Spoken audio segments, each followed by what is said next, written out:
যুক্তরাজ্যে কর্মঘণ্টা সংক্রান্ত একটি বড় পরিবর্তন আনা হয়েছে। শতাধিক প্রতিষ্ঠান সপ্তাহে ৪ দিনের কর্মসূচি চালু করেছে, যেখানে কর্মীরা বেতন কাটা ছাড়াই ৩ দিন ছুটি পাচ্ছেন। এ উদ্যোগে অংশ নিয়েছে প্রায় ৫,০০০ কর্মী। উদ্যোগটির সমর্থকরা বলছেন, ৫ দিন কাজের প্রচলিত ধারণা পুরনো এবং এটি পরিবর্তন জরুরি। তাদের মতে ৪ দিনের কর্মসূচি কার্যকর হলে কর্মীরা কম সময়ে বেশি কাজ করতে পারবেন এবং অতিরিক্ত ছুটি তাদের জীবনে ভারসাম্য আনবে।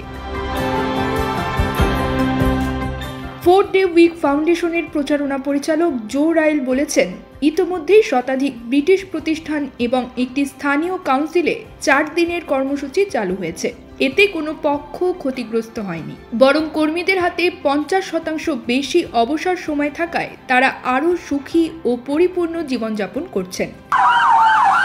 ক্রিমিনাল কিংবা পুলিশ কেস নিয়ে জীবন বিপর্যস্ত, ব্রিজ সলিসিটরস রয়েছে আপনার পাশে। করোনা মহামারীর সময় ঘরে বসে কাজ করার প্রবণতা বৃদ্ধি পেলে কার্যদিবস কমানোর বিষয়টি গুরুত্ব পায়। তখনই পরীক্ষামূলকভাবে ৪ দিনের কর্মসূচি চালু হয়। ২০২৩ সালে যুক্তরাজ্যের ৬১টি প্রতিষ্ঠান পরীক্ষামূলকভাবে এই পদ্ধতি চালু করে। এর মধ্যে ৫৪টি প্রতিষ্ঠান নিয়মটি চালু রেখেছে এবং ৩১টি এটি স্থায়ী করেছে। গবেষণায় দেখা গেছে, কর্মীরা কাজের ৮০% সময় তাদের কার্য সম্পাদন সম্পন্ন করছেন। এর ফলে উৎপাদনশীলতা বেড়েছে এবং কর্মীরা শারীরিক ও মানসিকভাবে সুস্থ রয়েছেন।